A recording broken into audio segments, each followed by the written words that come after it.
Good morning, everyone, or good day. Hey, Holly. Good to see you pop in early. Yeah, we all need this one. This is going to be basically therapy session for me. First, I want to check, how is my sound? I listened to part of the broadcast yesterday, and I was so loud. So I've tried to adjust. I have a feeling everyone was just hitting volume down because it was very loud on my end. So I'm hoping this time I've adjusted it. So if anyone is tuned in, let me know if the sound is too loud. I mean, I'm loud. My husband always says I really don't even need a microphone. But let me know if this is too loud or just right. And, or, you may just have to adjust that volume and hit volume down when I start. But let me know. But this is day 2, August 2nd of our Go Live Every Day challenge. I'm kind of liking this whole concept of someone to have coffee with in the morning. Sit down, to have a little chat. And, but today's topic, again, is kind of therapeutic for me. And it's something that I've, over the last month, have been working on. And it's, can hustle, the hustle that we need to be successful in business, really coexist with self-care? Hey, Dawn, how are you? Oh, it was fine yesterday. That's interesting. Maybe it was just my volume when I listened to the replay. I was like, holy cow, I'm blowing out the speakers here. I can't let my family hear that one because they'll go, oh my gosh, that's what we have to listen to every day. So I just thought it was very loud. But today we're going to talk about self-care, and I put the link. Hopefully you can see it. The link here at the bottom. If you click it, you can join me. You know, I always hate the fact that when I'm watching a live stream and I haven't done my hair and makeup and everything, then people want you to join in on video. But I want you to join in on video. Hey, Bora, thank you so much. That's very nice of you to say. Well, welcome to my therapy session. I wish I was on a couch right now and I could just lay there and say, okay, when did this all begin? When did this hustle begin? This concept of hustle. And I am a firm believer, always have been. When I started my business 22 years ago, I was a believer in, you have to do more than your competitors to stay ahead. If you just show up every day and you do the work that most people won't do, you're going to be on top. And it has served me well over 22 years. Again, Kurt and I both quit our jobs. My husband and I both quit our jobs and ran this business together. We've both been entrepreneurs. He goes and starts some other things and then comes back and works with me. And then he goes off and starts another company or helps them do some turnaround and then comes back and works with me. And, I now have told him he's not eligible for rehire, so he can't come back and work with me again. But I have always, we've run this business and we have, I think 18 people was the last count of people working with us on our team. And we have bloggers and social media managers and people who run ads and all kinds of stuff. So, it's one of those things, the hustle has served me well. However, I've automatically woven in some things where, again, I work from home. All of us, our whole team, our whole company, we all work remote, which has its pros and cons, as many of you know. But it's one of those things that you're able to schedule around family events and family things. And I travel a lot, so trying to come home and spend quality time with kids. And now that the kids are grown, it's kind of like, okay, it's back to hustle 24/7. And I read a book not too long ago by Grant Cardone. I think it's Grant Cardone, but the Italian in me wants to go Grant Cardone. But Grant Cardone has a book called the 10X, I think it's the 10X Factor or the 10X Rule, but his name is Grant Cardone. And I have all these links and I'm trying some new things. Part of this challenge is trying new features in Be Live. So I've set up a little agenda and, I wonder, yeah, you can see the agenda items. Cool. So I'm playing with the new tools in Be Live as I'm doing this 30-day or this month challenge. But my philosophy has always been, do more to win. And this Grant Cardone book, the 10X Rule, it was like resonated. It was like, this guy is speaking my language. He's all about the hustle. And if many of you know, I listen to podcasts and books at 1.5 speed. That's one of my hacks. My life hacks is listen to educational material a little bit faster. Maybe you can only handle 1.25, 1.25 speed faster, but you get through things faster. And Grant is a fast talker anyway, so I listened to his book at 1.5 speed. And holy cow, he's on fire. But his book really resonated with me because he's all about, you get up early, you hustle all day, you do the work, you put in your time, and you're going to be ahead. You're going to get ahead, which is, I believe that. Now, will it kill you at the same time? That's what we want to explore. And, I learned some, see, here's my other little prompt here. See, I use my little agenda as prompts for me so I don't get too off trail with my therapy. Yeah, Dawn says after 2.5 months working 3 hours away. Oh, yeah, that's interesting. You never want to leave home. Every time I have to go to an appointment and drive somewhere, I'm like, oh my gosh, traffic. And I'm glad I work from home. But then, there's the isolation factor, which is, see, when we do be live, when we do live streaming, we don't feel alone. You're right here with me. But I learned some lessons in Chicago. So a lot of you know we moved. Now it's been, it hasn't been 2 years, about 1.5 years. No, I guess it's been almost 2.5 years because we were there for a year. Anyway, we moved to Chicago because a venture capitalist firm recruited Kirk, the captain. I call him the captain because his name is Kirk and Captain Kirk, and people always call him Kurt. And I say, no, it's Kirk, like Captain Kirk. So that's why I call him the captain. So the captain was recruited to Chicago by this venture capitalist group who wanted him to come out and help with this. They wanted to build this company up and get it to a point where they could sell it. And so we thought, great, money opportunity, and I can work from anywhere. Be cool to go to Chicago. We thought we'd be there 3 to 5 years. We bought a condo loft, whatever you call it, downtown Chicago. So we were right in the heart of the city. And I was working still from home, and he was working in the city, so it was easy for him. And one day we were supposed to meet some friends for dinner, and he came home, and he was having heart palpitations, really like just racing heart. And he said, I just need to sit down and rest. And he is extremely fit. Like, he is Mr. Crazy Fitness, crazy fitness guy. He's probably more fit than anyone I know of in their 20s, 30s, just in great shape. So for him to come home with heart palpitations, I was worried. And we had this long chat. And we called these friends saying, we're going to be late. And we sat there and chatted. We're like, what are we doing? He was so stressed, and he was working so many hours. And at our age, and I always tease him because I'm so much younger than him. 5 years younger than him. Hey, Tamara, hustling now. That's right. And so in Chicago, we had this conversation of what is it worth? What is all the hustle worth? And he is, I'm just going to tell it. He doesn't watch these. He doesn't watch me. He sees enough of me talking, but he'll be 60 next year. And so he's like, what am I doing? I don't want to be doing this.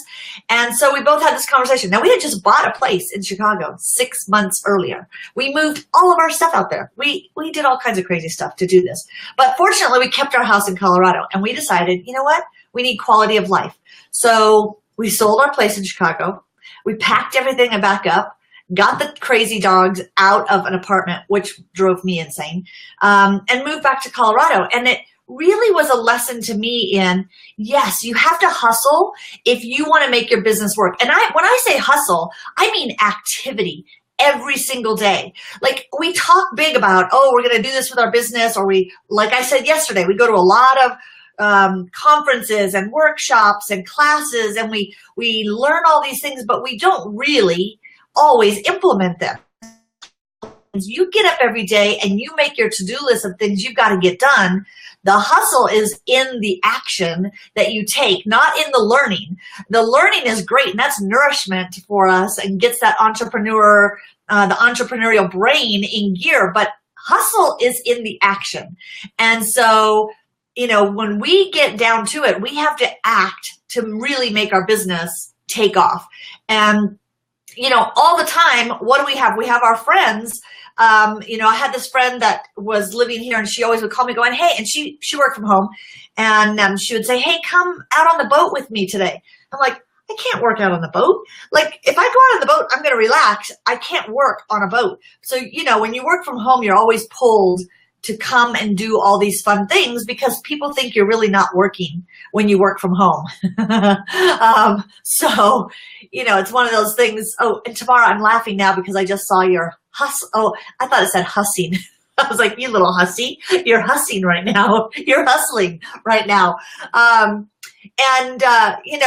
Our friends always try to pull us away, and we have it with our family too. Our family thinks, well, you're at home, you can go and do things and run errands and get the dogs here or do things. And that's just part of the challenge of working from home and helping your family understand your business. But hustle is one thing, but we realized, quality of life is what was missing in Chicago. We really didn't have the quality of life that we wanted. And so, we moved back to Colorado, and I want to talk about, and I want your ideas. This is why I'm saying, if you have tips and tools that have worked for you, I want you to pop in here, be bold. Put your hair in a ponytail, or, Bora, I don't know if you have long hair or not. I'm trying to see your profile. Put a hat on, put a hair in a ponytail, pop in here, give me some tips. I talked to a couple people about this topic, and I have some tips from them. And so I want us to talk about some tools that help in the whole balance, because you can't just have self-care. Hey, Barb. Yeah, that'd be great. I just shared in our DIY social group, I shared that we were going live here, but I haven't shared the actual broadcast. So you're a rock star. I don't know how Barb is in all these groups and always like she's the soundboard or she's running the controls behind the scenes everywhere. But some of the tools and tips to blend self-care, because balance is unrealistic.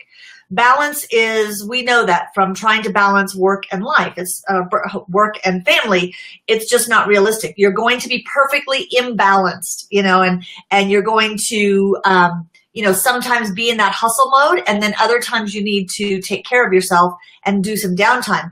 Dawn says, fire a client or project is a bad tip. Oh, fire a client or project, that is a bad tip. Now I suffer from having to do it, but it mattered. Okay, I'm confused. I'm thinking firing a bad client is a good tip.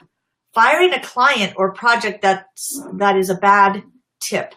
And I actually, when I came back from Chicago, I was extremely stressed. And I think part of it was moving twice in a year was super stressful. Okay, that makes more sense, Donna. I didn't mean to add bad. Okay, firing a client or project is a tip. Yeah, I totally agree. And when I was super stressed, I thought, we have to let go of some of these high maintenance clients that are just draining our energy. And our whole team was always, I wouldn't say complaining, but we were always stressed and on edge and working at 6 a.m. and working till 11 p.m., which I still do. But that is a great tip, is we need to evaluate our business and let go of the business that's weighing us down from doing the work that's more creative and enjoyable for us. And I think that helps a lot, is letting go of those clients. And I want to share with you a couple things. James Oliver, many of you know James Oliver. To me, he's kind of the king of hustle. He's the founder of WeMontage. And WeMontage is a really cool creative. I need to I moved back here. I don't have a place to hang mine. I got a WeMontage. Actually, I might be able to fit it there. But you take your pictures, like you can take your Instagram pictures, you can and you make this cool montage, and it's like wallpaper, but you can remove it and move it. And so it's great for college dorms, and it's great for like grandpa. We've been talking about getting one for my father-in-law at his new place in a nursing home type concept. So, but James he started his business as his wife was pregnant with twins. And now he stays at home with his twins, raising these beautiful babies. And his wife works full time and he hustles full time, getting his business going. And this guy has been on every big news media outlet, every one of them. Good Morning America, Today Show, multiple times. He's on all these places. So he is hustling to get his word out. And yet he's still in the grind like we are of just making it work. And so I asked him, he and I talked last night because he was going to be on here with me, and he has, he's on a panel this morning and sharing some things with some design students. And so he told me, you know, it's work-life integration, not balance, which I agree. And this was really interesting. He said, you have to know yourself as an entrepreneur. And many of us know entrepreneurs who have hustled, and on the public face, everything's awesome. You know, you see people, and we used to joke, well, we still do, at the Speaker Association. You see everybody, how's business? Oh my gosh, it's incredible. It's awesome. And you meet entrepreneurs and they're the same way. It's like, oh, business is great. Although I do see a lot of entrepreneurs fessing up that, man, it's a struggle. It's hard. And but he says it's so important to know yourself. When you start feeling down and depressed or angry or stressed, he said, if you don't know yourself, you start coming across very negative, and other people, I mean, nobody wants to be around a negative person. So that negativity repels potential business for you. And people just don't want to be around you. Even your family members probably don't want to be around you. So he said it's so important that he finds it's important to know yourself and then make that mental note that it's time I have to get centered. Now, I asked him, I said, what's your secret? Like, what do you do to center yourself? Because you have twins and they're only, I don't even think they're 3 yet. You know, there's no quiet time in his house. And he said, I meditate for 10 to 15 minutes every single day. Now, I have to tell you, James said he meditates 10 to 15 minutes. And I said, oh, I started meditating. I got this really cool app called Headspace. A lot of you have heard of Headspace. They're promoted on every podcast that I listen to. So it must be perfect for stressed out people.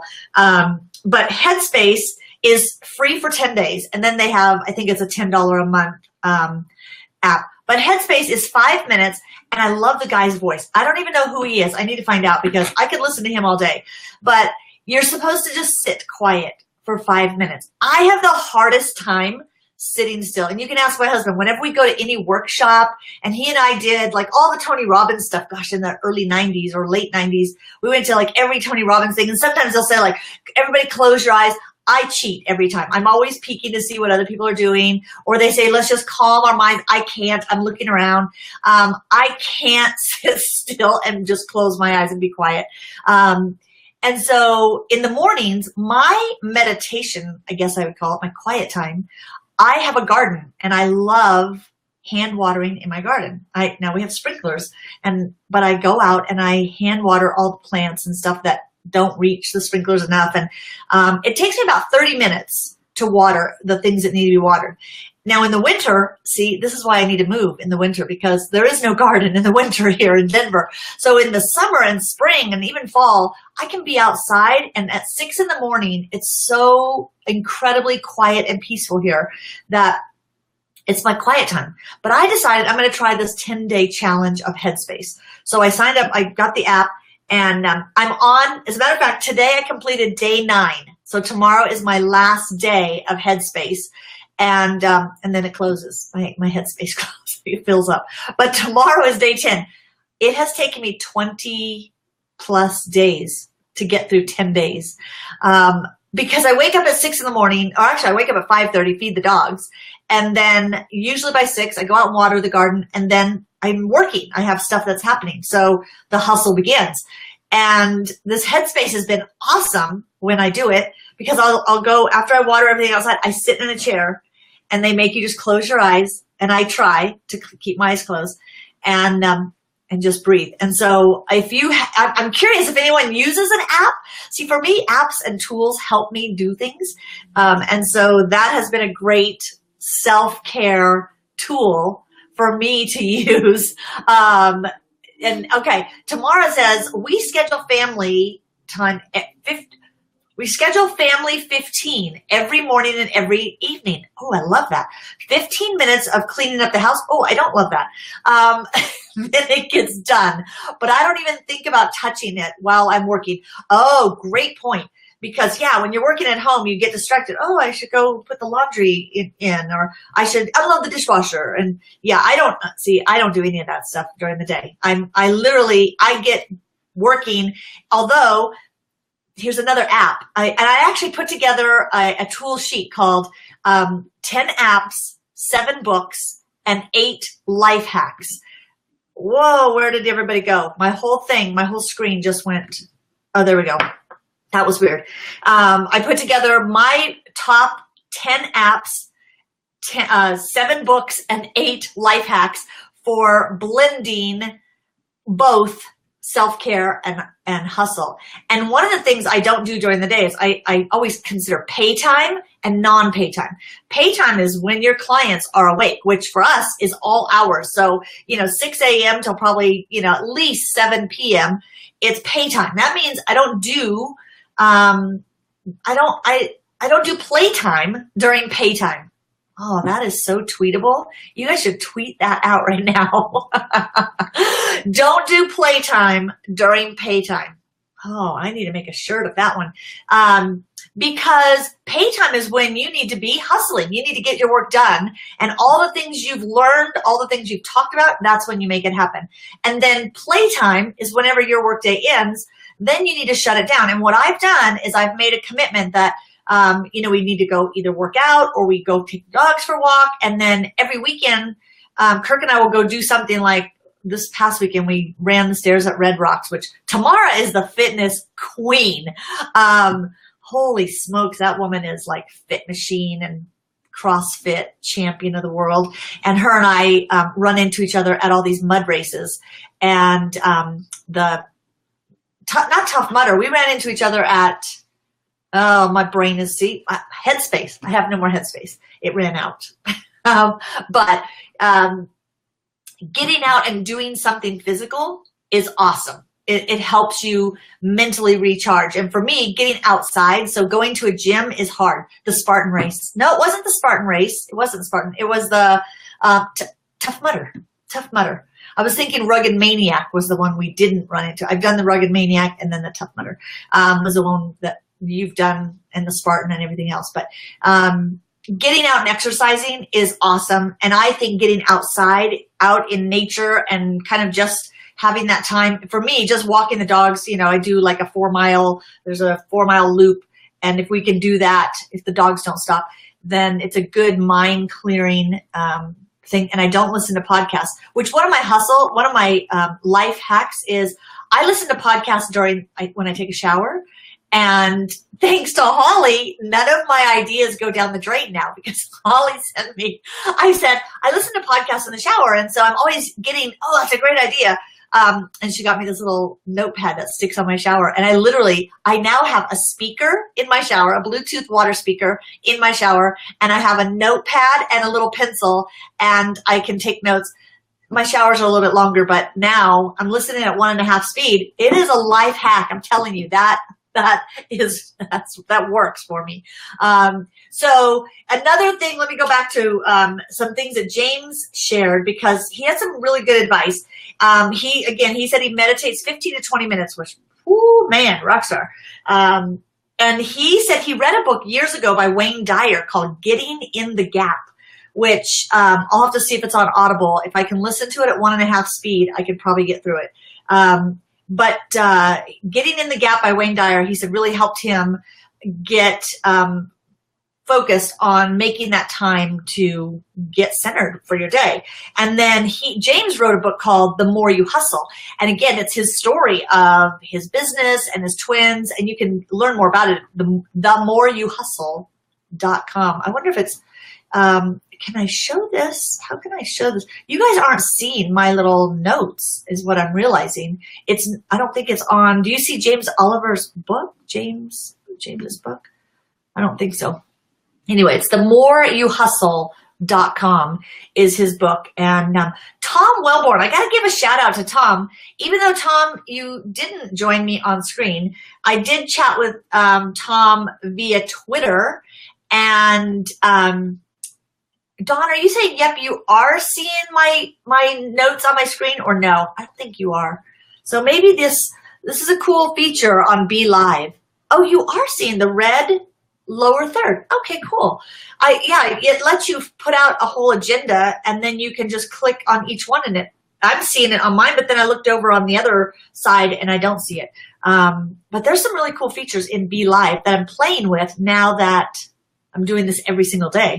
But Tom Wellborn, let me go back to Tom. So Tom, I did a survey on Twitter last night, and I asked people on Twitter, do you believe that hustle and self-care can coexist?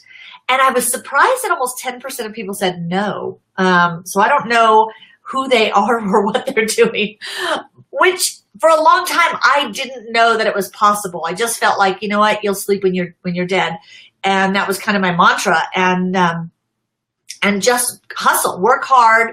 Again, work harder than your competitors and show up every day doing it, and you'll get ahead. And that's kind of my mantra. I believe that. Now I'm trying to weave in some self-care and doing, whether it's 10 minutes of the Headspace app, or whether it's 30 minutes watering the garden. That's just my quiet, still time that I'm not sitting at a computer answering stuff and fixing somebody's email or setting up a landing page or, downloading the ad performance things and, all the stuff that we do all day. It's easy to get in that hustle and too early and too often and too steady. And then, I'm up at night and I'm doing stuff late at night. So Tom said, and it's interesting, Tom, he and his wife work together. They have 2 kids and 2 dogs. And his tips were never sit down, which I don't know if he was joking on that, or if that's part of his self-care is that he stands up or walks a lot or does a standing desk. And but I think that's cool, is that he said never sit down. And I kind of take that, if he's kind of joking, of just always be going. And then he said, stay off the phone. And I was like, amen, brother. I try to do everything via Slack. We use Slack on our team versus a phone call. A phone call is going to take me 20, 30 minutes because we're going to get into other stuff, versus Slack is, it's like text, but it's just our team. And then emails and things. So yeah, the phone is, to me, my nemesis now, because I know that it's going to take more time. So he says he's never sits down, stay off the phone. And then he says prioritize, and that's what I do every day. I just kind of make my list. What has to get done today? And then everything else kind of fits in around that, kind of the big stones and the little rocks. And then there's always room for the water. That analogy, if you put the big rocks in first, those things will get done. And so he says, and then he sets aside 1 hour per day and a few straight hours per week for downtime, which I really like that concept. And I do put all my everything I do goes in my Google Calendar, everything. Like if I'm going to the gym, it's on the calendar. If we're going to go run the incline in Castle Rock, it's on my calendar, which tomorrow, I think this weekend, we're going to try to do the Manitou incline. We did it like 4 years ago when we were training for Kilimanjaro, and I haven't done it since. So I'm kind of afraid. I always get crippled the next day, 2 days. I'm crippled. Maybe 3 days for this one. But I put it on the calendar. So to me, if it's on the calendar, it's going to happen, or at least I'm going to make space for it to happen, and I don't overcrowd my day. So I think prioritizing is really critical as an entrepreneur. Put everything down on a calendar. I'm still trying to work on my daughters. My younger daughters, they're 21 and 20. Taylor will be 27 in a couple months. They use paper calendars. I'm like, what is up with you guys? They're digital natives, but they are like retro with their paper calendars. And so they forget things because they're not really on a calendar that they carry around everywhere. But put everything in your calendar, and that'll help you fit the hustle in and fit the self-care time in, because I like what Tom said is you schedule it, set aside that time for that. Okay, so I want to hear more tips from you guys. Hey, Heidi, how much time do you invest daily to generating content? I'm always producing content. And I had a blog post that just went out today. And so I write one blog post a week. And that is, and lately we've been doing a blog, I'm going to just call it an audit. We went through Noelle on my team, bless her. She is going through, I had her start way back from 2010. And I said, you need to go back to the very beginning of the blog, go through every single blog post because there's old links in there. There's old tools in there. I mean, what we talk about, there's always outdated stuff. So she's going through and revamping, and then she'll send me some that's like, all right, this one really needs to just be rewritten. So I've kind of taken some old content and cheated and revised them and reposted those as new. But I did just write, I just got a new post up today because it was kind of a letter to my son who called me last week or the week before and said, I think I'm going to start my own business. And I was so excited. I was so excited. You know, when our kids are entrepreneurial, I don't know, I get excited. And so I wrote this letter to him, or this blog post to him of, as a startup, what does he need to do? Because he said, you know, should I be marketing first before I even, so how do you know which comes first? And the chicken or the egg? And I said, marketing is the one that comes first. Like, you always have to be marketing. And so I write content throughout the week. And then I also use tools, and we've talked about this, as Social Jukebox or Meet Edgar. I take all my old blog posts and keep those in circulation so that they're always being promoted, because we tend to write a blog post, we promote the new one, and then we forget about the old ones. And so tools help us keep that content out there. But I probably spend, I would say, creating content at least 2 or 3 hours. That's probably not realistic. I get, on average, is probably an hour a day, because there are some days I don't because I'm working on client stuff. But if I consider videos, and what's funny is I create a lot of videos, and some videos are just for our DIY social students.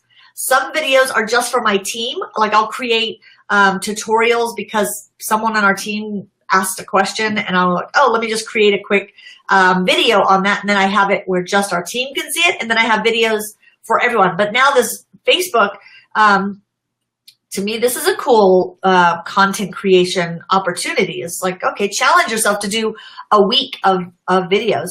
But I think if you make time every day, and this is what I said in my blog post to my son, I was like, you need to always be thinking content. Like, when you're out, for him, he's an electrician. When you're out somewhere, you see something weird. Maybe it's a duck in somebody's backyard, or maybe somebody has a really wild looking dog. Take a picture of that, because that's going to be a piece of content for you later. Or right now, if you're, you know, I would post it right now. And so creating content doesn't always have to be long, wordy pieces of content. I think it's, you know, it can be just on the go, a picture, a quick video, go live on Instagram, something that, you know, you're creating content that markets who you are and what your expertise is in. And I think that's another thing, is staying somewhat centered. And in live video, we've been talking about this, is there's, you know, there's live streaming and there's life streaming. And live streaming might be, hey, I'm out on a walk, but there are some people that do only live streaming. And then it's like, what are you an expert in? Make sure you're staying somewhat focused. You want people to get to know you and like you, and that's the life streaming part. So you want to share things about your life that help people get to know you and connect with you. But then if that's all you do and it's too much of that, they don't know what you're an expert in, or they don't know what you do, or how they could ever work with you. So I'm always very conscious of, am I doing both, so that, you know, the know and like part is there, but then the trust comes from, would I trust you with my business? Do you really know what you're doing? And that comes from your content that you create. That is a really long, sorry about that, Heidi. That was like a way off the beaten path answer. Dawn says, I have a goal to drink at least 1 cup of tea while it's hot every day. You know what? Let me see. Pretty cold, my coffee. I love that. That is a really doable goal. Like, to say, okay, I need to sit and drink this and enjoy it. You manage to do it 35 to 40% of the time. I love that. You even have statistics to back that up.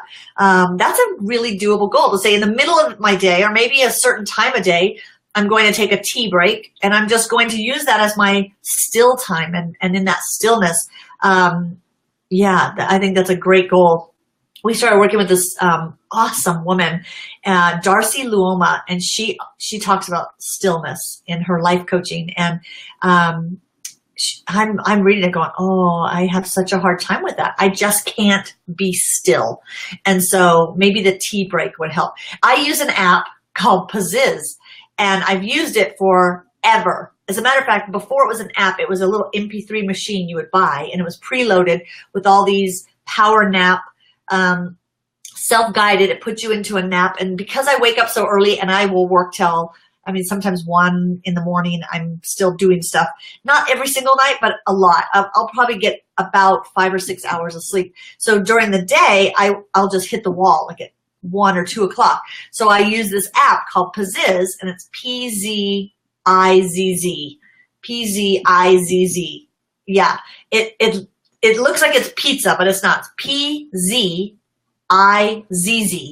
And they came out with this MP3 player. A friend of mine who was a pilot told me about it because he said that's how he would get his naps in between. And I was like, I'm just not a nap person. I don't fall asleep, and I'll sleep for 2 hours and then feel groggy. And he's like, no, you set the timer. You could set 12 minutes, 20 minutes, whatever. And that timer, it puts you into a deep sleep quickly, and then it brings you out of your nap at the time that you set it for.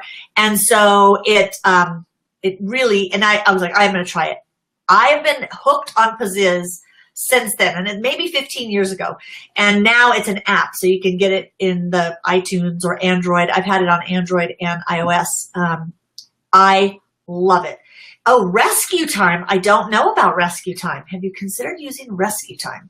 I might need to check that one out. There are many times during the day I need rescuing. Yeah, I think, see, to me, apps can help because they bring a sense of, maybe it's just the tech gadgety side of me that I love that. And then it helps me do something that is relaxing. And Paziz, like yesterday, I hit the wall. I was like, oh, I was up super late the night before. I knew I was going to have a late night last night with some projects. And yesterday, it was about 1 o'clock. I set the Paziz for 20 minutes. I go lay down. Usually the dogs jump on me. Lay down, you wear headsets so you hear the sound is 3D, and it's like really cool. And within a couple minutes, you're out. I'm passed out, and then it wakes you up. So, and I put that in my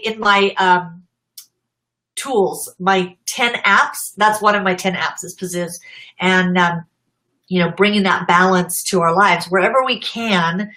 And where you're struggling, I think it's, again, self-awareness. When do I hit the wall? When do I feel most stressed? When do I need to put myself on timeout and do a Paziz nap? And I think that's really important, is being self-aware. I've used Paziz on Gina's recommendation years ago. And what happened? Did you like it? Did you just, you're not a nap person? Oh, Heidi, I'm really curious about Rescue Time. Find your work time balance.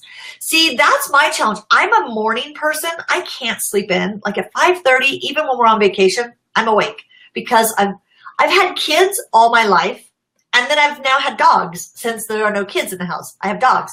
So I've never ever slept in. I've never been able to sleep in. No one has ever let me sleep in. When I hear that people sleep till 10 or 11 on weekends, I'm like, what? Like, how do you do that? There's stuff to get done. So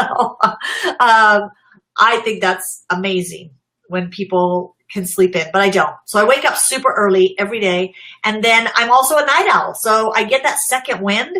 Like we were just talking, I think it was Ruby Newell Legner and I were talking, and she's like me, where you get that second wind around 10:30, 11 o'clock at night.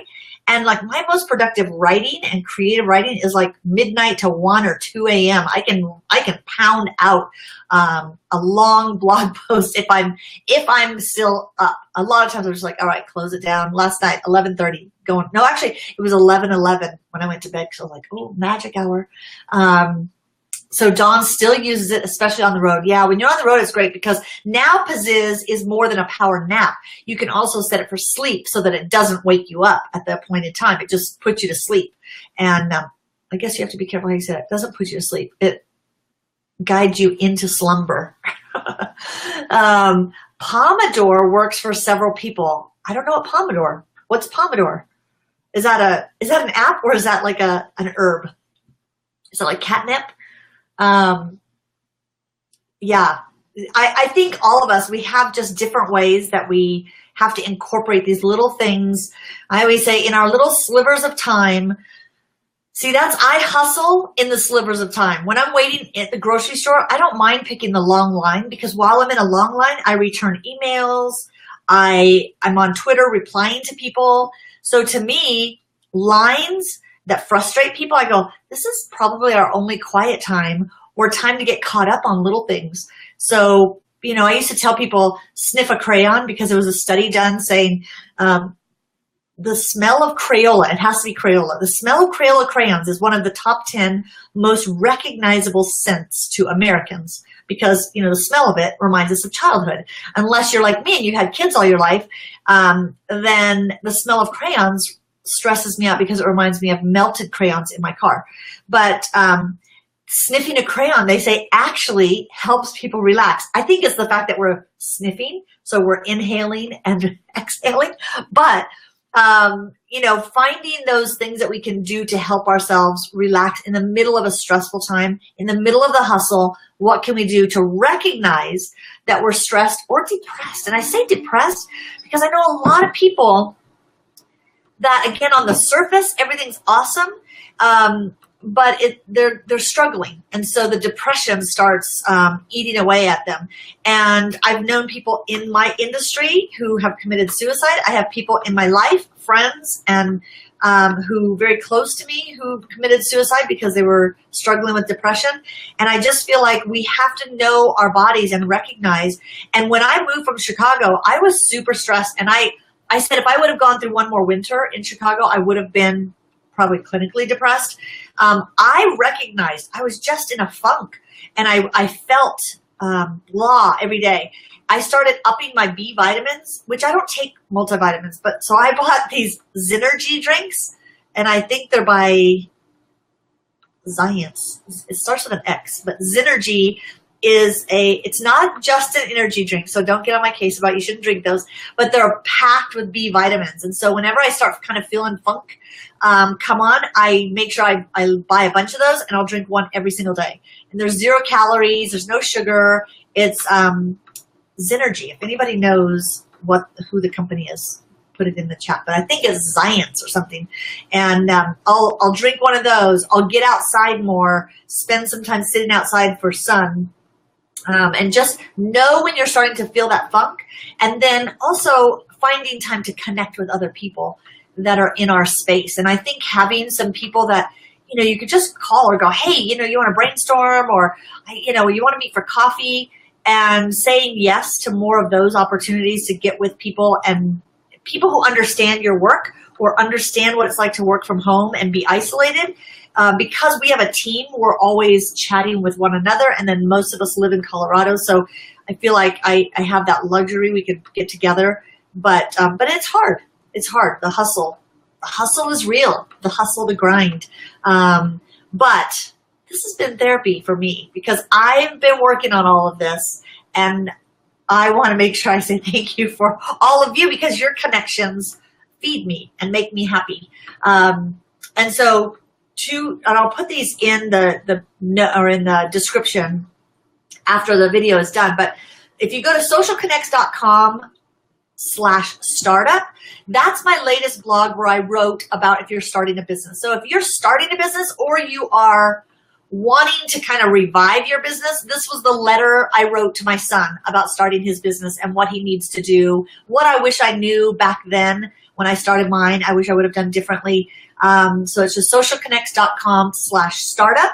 And then the app is the download for the apps and life hacks and books is at the bottom of that blog post. But if you don't want to read the blog post, then you could just do socialconnects.com/apps and hacks.